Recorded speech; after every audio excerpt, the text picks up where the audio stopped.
And here comes part 2 of the war in Ukraine, day 663. Enjoy. And another host at Fox News, Laura Ingraham, also voiced a position that Zelensky is a Bernie Madoff among presidents. Bernie Madoff was an American financier who organized the biggest in history financial pyramid for the total of about $65 billion.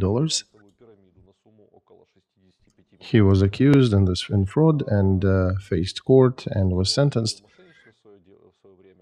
So Laura draws parallel between him and Zelensky and saying that he had not achieved anything with money that was given to him and resources that were given to him, and now he is back asking for more, otherwise he will lose. How fair do you think such attitude is towards President Zelensky? Well, I can look at it broader. They actually released a rather defeating material for Zelensky and I guess Ukraine at large. And that material was rather fact-based, rather hard in terms of facts, the way they were brought to light. And it was a hit on Ukraine and our propaganda. Tucker sometimes makes streams that are harder for Ukraine, but Tucker's streams very often are skewed to his own personal views and the views of his team. But this stream was actually, that show was very logical and was not too skewed. And basically they were showing the deficiencies and they were showing that there are actions that can be adequate to the current circumstances and not adequate to current circumstances. And that's what they outlined in that material. The first the first half of a year, the first year, the actions were relatively okay, and now they're completely not matching the call of time. And they're saying all that is happening because at our expense, because we were funding them. If there are no American aid, there won't be Ukraine standing still. Now, how these investments will be paid back to America, what America will get from this war. And by the way, America is not in a good state right now. They actually have a trailer of another movie called Civil War. People who are close to Democrats are making such a movie, right? They're actually filming a very interesting thing. And they have material with the way United States could divide as a result of that. That's an interesting one. All right, impressive. And they're rocking their boat rather sternly. And they have warnings that when Trump comes to power, he'll destroy a lot of American internal institutions that are failing. And the other side, of course, is resisting to that. So America is in a state of religious war, essentially. Democrats believe in their own agenda, Republicans believe in their own.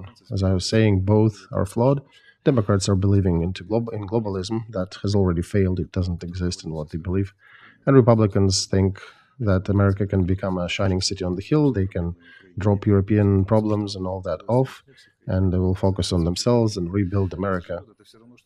Right, it's almost like America will be born again anew. It's like a 40-year-old man would come to his mom and say, "Mom, please unborn me." And yeah, there is another third way promoted by the likes of Elon Musk. But even for him, the third way is isolationist in regards to American position in the world. He is more looking outward to space, but not too engaged on the global scale. And yeah, the common position is that Taiwan, Ukraine, and other conflicts in Israel, they're created by globalists, and America should not be so heavily involved in all of them. And they seriously believe that if they isolate themselves from all that, they can build a different, better America. I think both sides are wrong and mistaken in their views. America is basically right now at the lowest point of its foreign policies, and even Americans acknowledge that indeed is it hasn't been that low since the beginning of the United States. And the worst part is that in fighting against each other, they form unions with different parties around the world that can support them, and they get corrupted by those parties and played by those parties as well. And they don't even notice that very often those parties use them to achieve their interests, which are not in line with the interests of America. And when you really want to stifle your opponent so much, you kind of forget about the interests of the country. You Yeah, you're not effective. And then at this moment is when Zelensky and us come on a white horse and say, could you please give us more money to support our war amidst all that hatred and crisis in America? And election campaign hasn't even started yet. So here we come and ask, drop all that, give us more money. And when they ask you why, we're telling, well, we're defending the world from evil Putin. And they're taking measuring tape and saying, what, 1,000 miles, several thousand miles away from us? Why? Not even understanding that in just a few days, historically speaking, it'll be on their threshold, both Russian problem and Taiwan problem. And despite the Europe that's kind of awakening, that Stolz and others are waking up and saying, you know what, very soon all the pressure will be on us if America drops it. And Europe is saying, well, you know, by 26 we'll probably build up enough capacity to resist and to stop Russia. But in the meantime, Russia is planning to finish it by 26 and achieve its own goals. Meantime, Austria says, no, let's not do that. And then Netherlands would come and say, oh, we started buying Russian liquefied gas. And then Fico also would chime in and say, why are we fighting against Putin? We should be peaceful with them. And then, right, they try to diminish the 50 billion allocated for Ukraine. And here we go. What about us? We are so pure and noble and independent, but apparently we cannot survive for 3 months without the foreign aid and foreign injections. Here's how effective we are. Now, let's finish the United States part of that agenda. I have a question about Trump and the trailer of that movie about civil war. So, Trump recently announced that in his re-election, Trump is considering perhaps a change in his position towards North Korea. And one of the ideas, according to Politico, is in asking North Korea to freeze their nuclear program and stop military development in exchange for lifting economic sanctions and getting some additional aid. So, on the background of Trump trying to change situation with North Korea, do you think then there will be any sanctions against Russian Federation, or they will turn into a direct friend of Trump? No, he's not looking at Russian Federation as a friend. These are not the terms you use. In politics, there's a term, perfect term for that, frenemy. So it depends how you look at that, at your partner. And Trump is not a system politician. He's a businessman. So businessman likes negotiations, and that's what he suggests. Let's negotiate and see if it works. System hates him. System wants to get rid of him because the system thinks that he is destroying long, monumentous achievements of American politics. However, one can ask, what exactly did they reach if Ukraine now and Europe is in deep crisis and facing existential threat? So it's a big question. What can he destroy? Is there anything to destroy? First, I would say we shouldn't be too afraid of Trump's getting to power. Second, right, let him first get to power. That's a whole other saga unfolding in the United States. But yeah, he will probably change and update system politics in the United States. And the current system politicians, that gray bureaucrats, they have created enough problems already.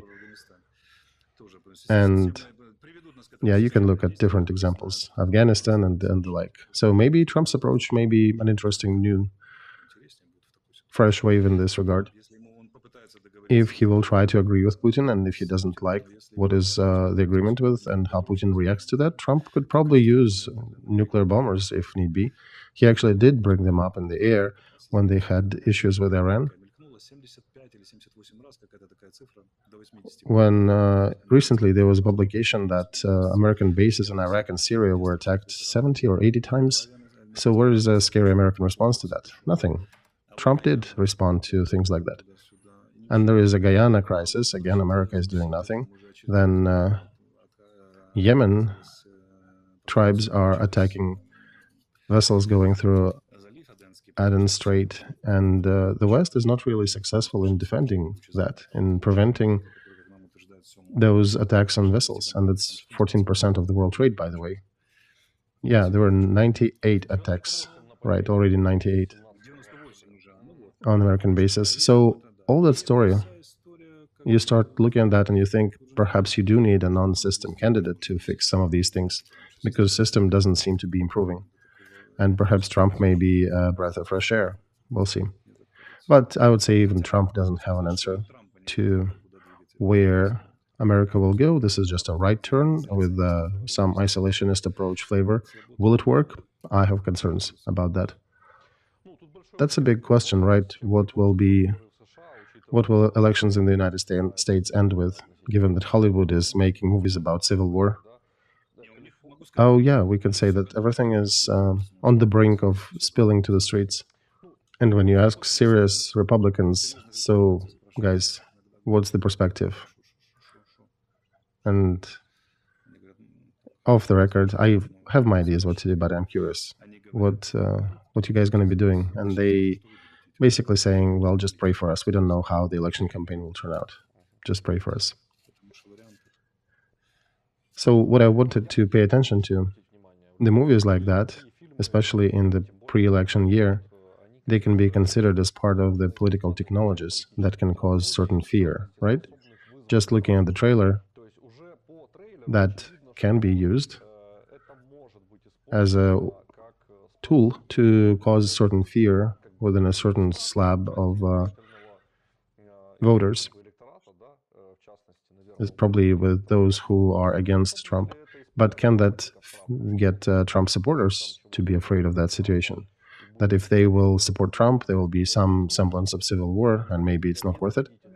No, they're just consolidating their left electorate. And people who support Trump, they probably would be all right going and spilling it to the streets, or when they see the lefties spilling it to the street. These are people who have, 3 rifles at home. In the trailer, there is a scene where that brutal blonde with pink glasses and camos with arms, guy, a father with kids, telling him, don't shoot, we're Americans. He's asking him a very interesting question in return. What kind of Americans are you? Very actual question for America today. All right, so Putin was also giving a press conference where he said that Russia is not interested in fighting with NATO, neither geopolitically nor militarily. Moscow is interested in developing relations with the countries of alliance, said Putin. And we understand that some countries of the alliance are indeed taking pro-Russian politics, as outlined by different media. But let's also take a look at your personal estimate of his press conference. That was also rather resonant. And many people are asking questions why Arestovych is giving compliments to Vladimir Putin. So could you elaborate whether your statement should be taken as compliment or how? I don't even want to go in that direction. I want to talk about agenda. So agenda that Putin has, he's sending a very serious signal to the West. He's saying, I'm not going to fight with you. What are you afraid of? Do you know why they don't believe in our hysteric screams that we are the right flank of NATO, that is the last wall between Russia and NATO? But Russia says that it's not interested in fighting with the West. It has invented a very successful way to wage war on the West. It's called urbanism, Fitzoism, and other isms. Why fight? Why spend so much lives and money? Why occupy this poor East European countries that were occupied times and times again during different wars? So they invented an ideal technology to fight with the West. It's called Orban.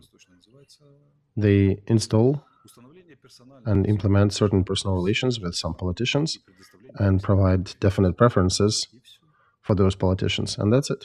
Do you know dominating moods in Europe?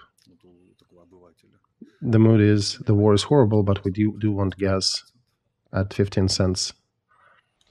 Well, on the backdrops of sociology in Romania, where 48%, and that's the highest level of support to different ideas, they basically support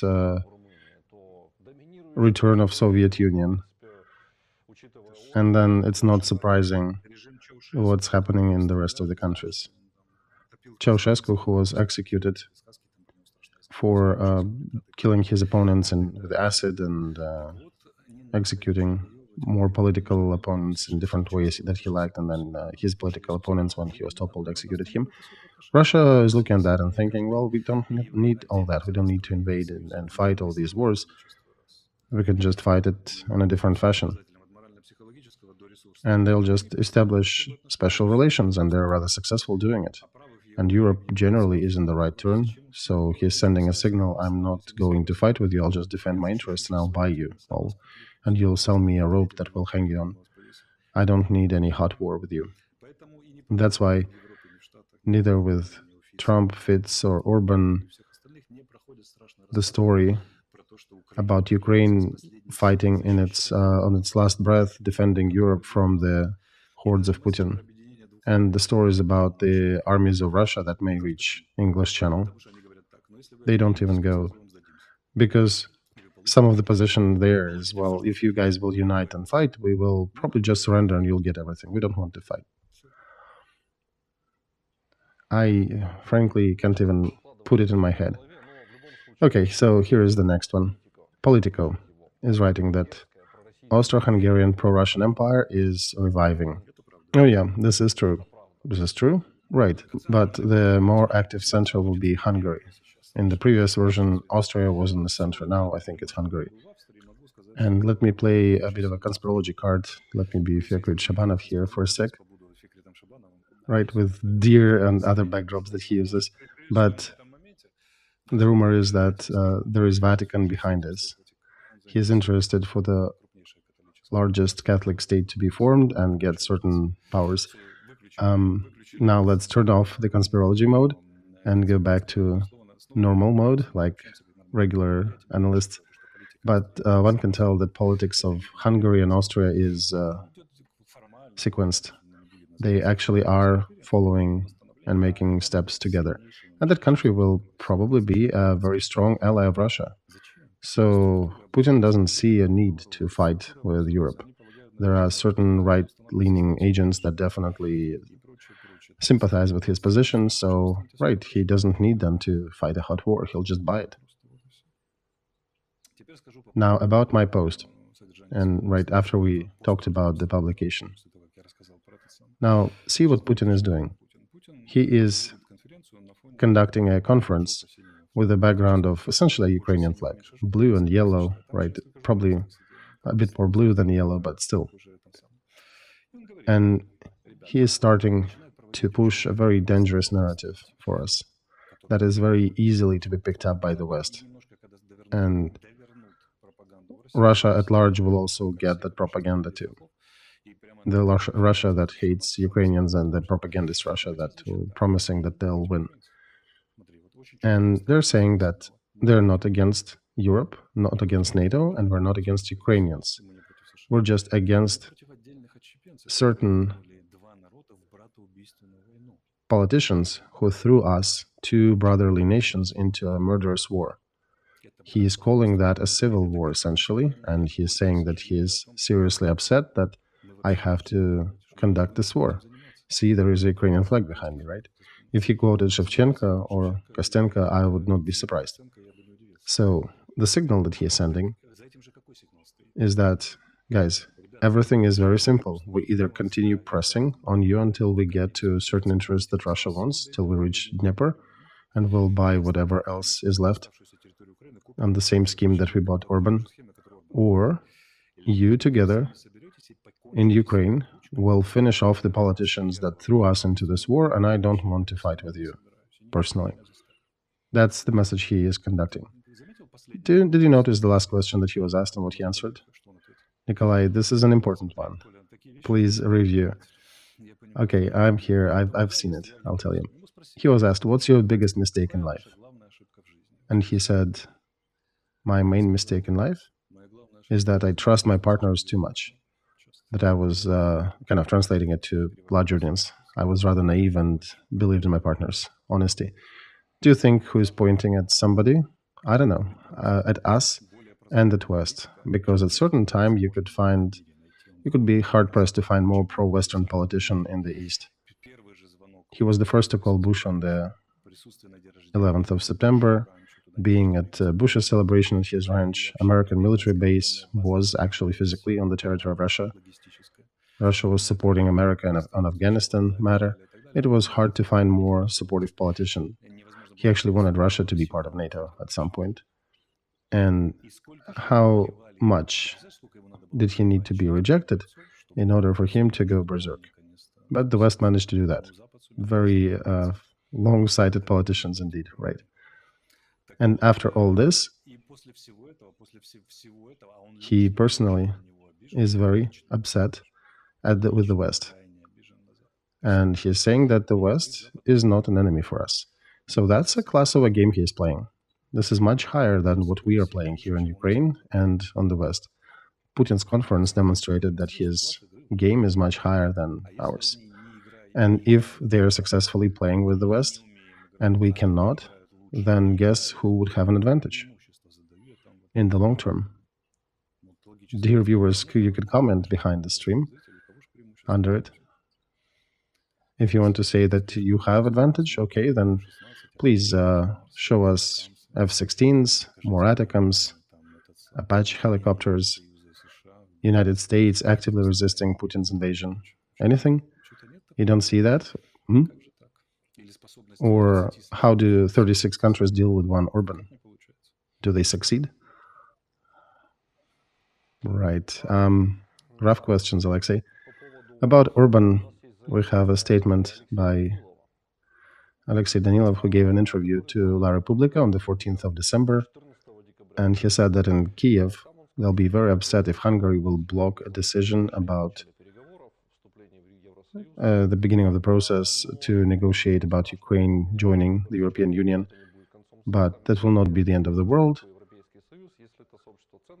I'm curious what European Union is. If it is evaluating countries by the country values and certain ethics, then we definitely are part and worthy of European Union. But if there are other criteria, that's interesting to hear them. And what La Repubblica put in the title is that Danilov said that Russia is not winning the war, only the West believes it, and Russia will crumble. Putin never had enough forces to capture the whole Ukraine. And look, just about a week ago, we discussed Danilov's statement of a different content, where he said that the expectations for counteroffensive were too heated up, too promoted. The reality was different. And is it different change of rhetoric or what? Well, that's not even about the change of rhetoric. I think we need to correlate his statement with the presidential statement of Ukraine. President said we made a historic choice to become the member of NATO, and then Danilov comes out and says, well, we didn't quite want it to, right? If they don't take us, we don't really care. But we do have a constitution where we put European Union and NATO, right? They're written in. Well, if we are not adopted there, if we're not taken in as a member, what do we do? Next step, change our constitution? And did you notice Danilov mentioning any of that in his article? What are we doing after? No, I did not see him theoretizing about it, unfortunately. Or fortunately, I don't know. Okay. Next, European trends. Germany will be growing its military potential to hold Russia. Pistorius, their Minister of Defense, mentioned that, and they signed a contract with, or agreement with Lithuania about getting German Corps to be present there, and they're reviving obligatory service, serving in the army, military draft that was abolished in 2011. They're reviving that again, and during the next several years, they'll be conducting planned changes in the social and defense spheres. So this looks like very mundane efforts, long-term plans that America has in regards to this conflict. Do you think it's adequate behavior to the current hot war happening? Kolya, this modern-day Germany is the country that, in order to restart the production of shells for their own tanks, not for somebody's tanks, for their own tanks. It took them 6 months to restart that production. Poland, on the backdrop of that, is buying HIMARS and tanks and division of Abrams, and they're drawing rather serious plans. So that's what Poland is talking about. But if you look at under the stones, if you check about the 17th Division that is designed to cover Suwalki corridor in case Russia invades there, that if you look at the plans for this one, they've been deploying it for 3 years already. They again and again moved the date to the year after. So the West today, they lost the capability to resist such challenges. And they don't have capability to change the system of production rapidly. And basically, they're incapable, they're impotent. They tried to do that. When the big war started, they initially tried to do that, and they failed. And now all these plans are getting revised, they become strategic, long-term plans. And, you know, if you'll be able to put maybe 1 Patriot systems a year, maybe 2, to just protect your country, you'll lose any conflict. That's not enough.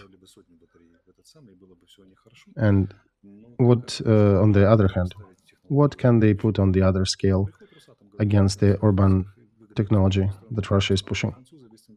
Right? If Russia comes there and says, hey, we'll build you a nuclear station, just like we built for Hungary. You'll have cheap energy, and we can give you also very low-priced natural gas, and here's additional support we can give with more natural resources. And what do you do with that? Especially in the situation when the West is caught with its pants down, when they face the whole crisis with ideology and all. Do you know, speaking of the flag of European Union, that circle made of stars, where it comes from? No, I don't. Initially, there was supposed to be a crown of Virgin Mary, but they refused to use Christianity and sign it into the Constitution of European Union. But Christianity is what made Europe Europe. By refusing that, they lost the meaning of life, their meaning of existence. And it's too late to do anything about it right now. I actually read this week that in some of the cities in European countries, they are canceling certain Christmas celebrations, right, because it's a Christian tradition. And let's just state that we perhaps bet on the wrong side at the wrong time, and we have never been fully independent during the last 32 years, and now we're eating that with a big ladle. So that phrase that you said, that we bet on the wrong side, that resonated with a lot of media. Do you want to talk more about that? Because people are tearing apart our chat about it and ask you to explain how would you bet otherwise.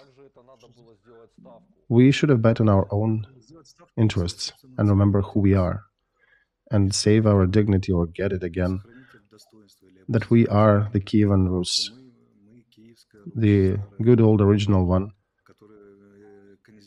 The daughters of our rulers were in every house, every king's house of Europe.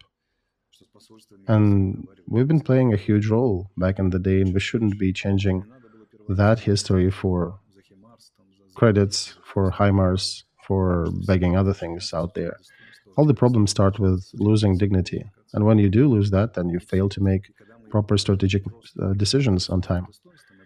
Instead of supporting ourselves, we ran to that proverbial white lord at the time when he stopped being a lord and is already not too white.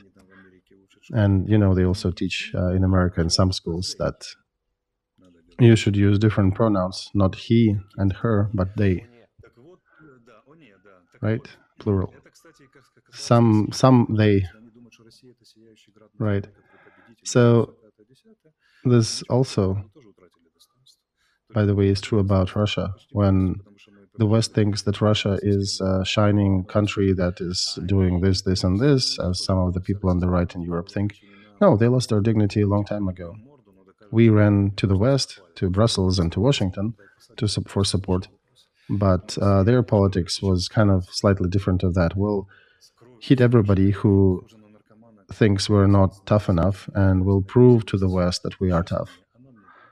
But Russia, despite all the horrible politics and decisions they made, they are getting themselves off that needle of respect or whatever with the West and dependency on the West. And it's a horrible pathway they've chose, but still. In the meantime, we're not even given another needle. The West is saying, no, we do not think you're worthy of it. And it's not that somebody took off our Ukrainian shirt and forced us to wash the floors with it.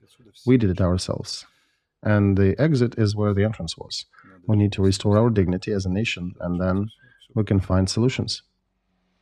President of Czech Republic is prognosticating serious changes on the front in Ukraine, and there'll be changes on this war related to elections of a president in Russia and elections in America. And he's saying that in the next year we likely will see a lot of change, and so far indicators are telling us that it will not be a good situation. It'll be a new crisis that we'll have to deal with.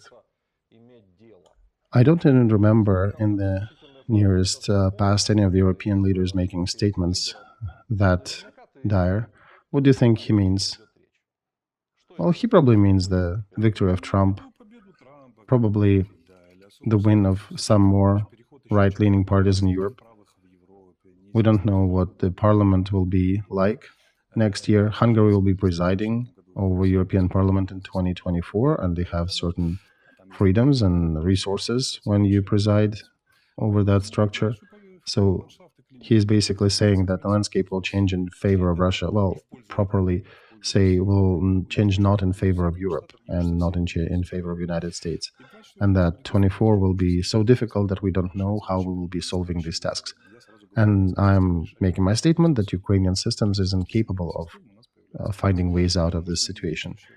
And current power in Ukraine can actually change their behavior. You don't need Maidan, you don't need that revolution if they find a strength in them to change their politics.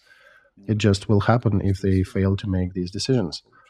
And after that, we will have our chances. But our chances are long beyond the horizon of predictability.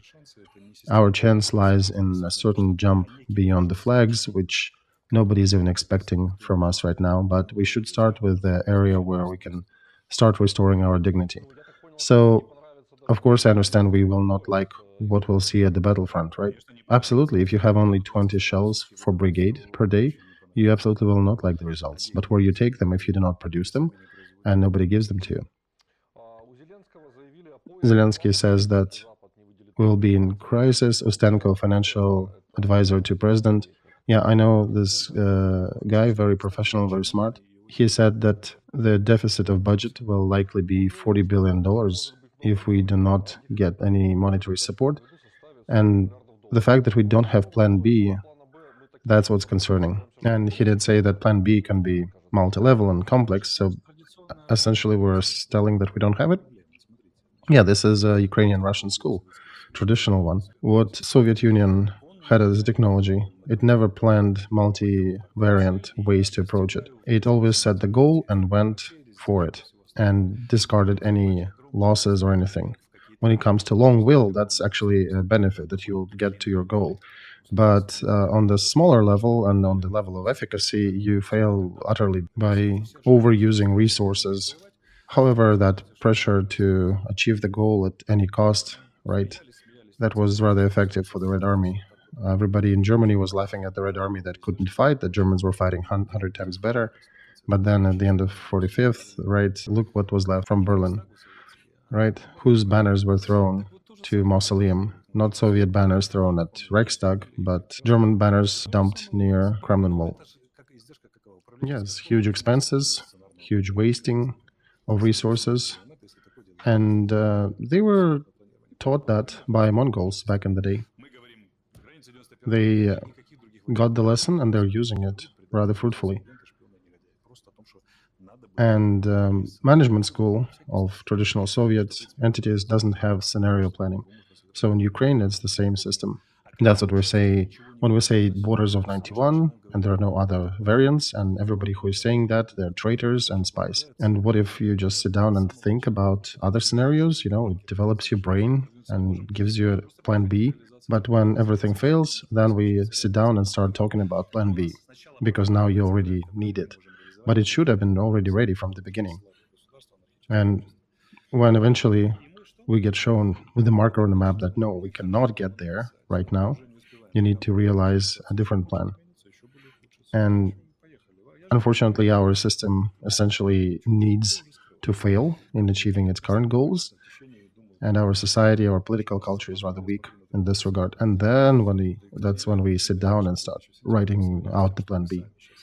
And by the time when we finish devising it, the situation will change even more, and it probably will not be applicable. We are in the funnel of catastrophes. There's no hiding it. If somebody doesn't understand, I see the trend that the society is lagging about 3 months behind what we're talking here. Those who don't believe, watch our streams from September, and you'll see that you're about 3 months behind us. So in 3 months, somewhere in the middle of March, you'll understand what we're talking about now. And at that time, we'll be already talking about the following future. So remember that tweet. Tarnavsky, whom you mentioned before, Reuters published that information. He's saying that because of the lack of artillery shells, Ukraine military is canceling some of the operations and is saying that it starts to affect the operations significantly, especially with the post-Soviet dimensions of 122 millimeters and the shells alike. Who in the countries near us manufactures these ammo? Bulgaria does. So as a society, I think we should be asking our Ministry of Defense then why a lot of shells that are being produced by Bulgaria and they're warehoused in Bulgaria, why Ukraine is not purchasing these ammo. And maybe ask Bulgarians as well, because their answer may be very different from our Ministry of Defense. And I guarantee that you will not like the answer. They exist. We could have purchased them. And there is a reason for that, and you can get the answer from our Ministry of Defense and from Bulgaria and compare those. Very interesting, and that's on the backdrop of European Union guaranteeing a certain number, a million of shells. Well, yeah, but they were talking about 155 millimeters. These are different ones, though. These are our own 122 and 152 calibers, the East European calibers. And they actually exist. They are being manufactured. This information needs to be verified by people coming up and saying that they actually are in the warehouse. And it's a very curious reason. Why cannot we buy them? And I hope Bulgaria will give us the real reason. I don't trust our Ministry of Defense to do that. But it'll be interesting for society to learn. We have news from Bulgaria. Parliament of Bulgaria approved monetary aid to Ukraine in 3.6 billion euros. It was adopted by 116 congressmen, 48 were against, and several abstained. Kostadinov criticized that monetary support of Ukraine, and he was concerned with inner priorities. So Bulgarian isolationist, right? This is one of the few bright news of this week. It would not be worth mentioning it, right? We're not here doom and gloom. We're trying to analyze the reality. And many countries of the northwestern Europe also gave a lot of money to support us. Norway, Denmark, it's spread out over time, but it's in billions of dollars, and it's about 10% of what we get generally. So that's quite a bit. That's substantial. And that's on a volunteer level, just not even waiting for the whole European Union decision. These countries decided to help us, right? Norway is not part of EU, but there is a nuance there. And Bulgaria, despite the president taking a certain pro-Russian-ish position, parliament found it in itself to support Ukraine, for which we thank them deeply, and Bulgarian people, and all those other governments that do choose to support us in these difficult times. So we're not completely abandoned, right? We're being supported. But first, this is not enough. Second, you do not shoot with money, you shoot with ammo. And we're guarantees that we'll use even that aid smartly. I have serious concerns about it, because the problem is not so much in lack of resources as in our inability to use them effectively, because if we were smart enough, we even could use our current troops to effectively destroy the enemy in our fortified regions and in some parts even advance. But seems like the God didn't give us enough wits. All right, let's also talk the story about Mariana Bezuglia once again. And I will clarify, she suggests to start mobilizing women, for example, for military-industrial complex works, not to the front, not to the battle posts there. So I have a question. Do you have an issue with military-industrial complex, with jobs and proper salaries to pay them? Oh, that's a funny story there. The companies and organizations that work manufacturing us shells and other equipment for our army, they also get pillaged by mobilization. So I have an acquaintance who is producing mortar mines. It's a heavy production. He cannot hire women to these positions. It's a lot of hours. He's paying good money, but he cannot find men. And he cannot find them because you are working, you're making 50,000 hryvnias, and then all of a sudden you get drafting commission and you get drafted to the front. And when you appeal to them, say, hey, we are fighting for the front here, we are producing shells, and they don't care. They just take people. So if some congressmen think it's an easy solution to take women and put her to work on these difficult jobs, and you think they'll be delighted with that, they'll be very surprised at the reaction. We'll see what the president will tell us tomorrow. He'll probably be talking about reamping the mobilization. So if they announce that, even if they announce that women just need to be put on the registry, we'll probably have another million of women leaving the country. And if they try to close borders and start forcing them into work positions, then that probably will lead to an explosion in society. I agree with you. Okay, so next question. That's about Ukrainian sociology. There was a huge fall of all levels of trust, according to recent sociological research. The share of those who trust our Congress went down from 35% to 15%. Those who do not trust grew from 34 to 61. The trust to government went from 52 to 26, and mistrust grew from 19 to 44. Dynamics on the presidential trust: 62% still trust him, 18 do not trust. In December of last year, 84% trusted president, only 5% did not trust him. So the balance before was plus 80%, now it's only 42%. So the fall was twofold, right? In some places. This is a very negative trend, as is.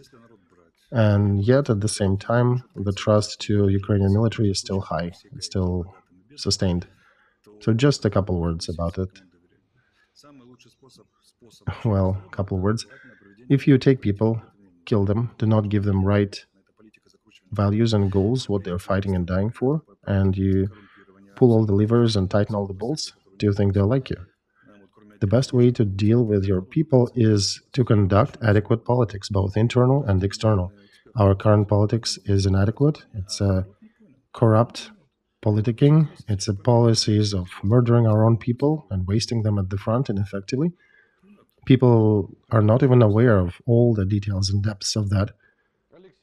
People will understand that. Some experts already are talking about that. In a month, they'll see a picture better. In 2 months, you will see very different numbers. They'll get that there soon. All right. Thank you, Alexey. That was a good stream. Thank you for finding time. Once again, there is a fundraiser for 32nd Brigade under the video. Let's support them. And despite the horrors that we're painting here and analyzing the future to unwrap, it is soldier on the front who is giving us time to make these decisions.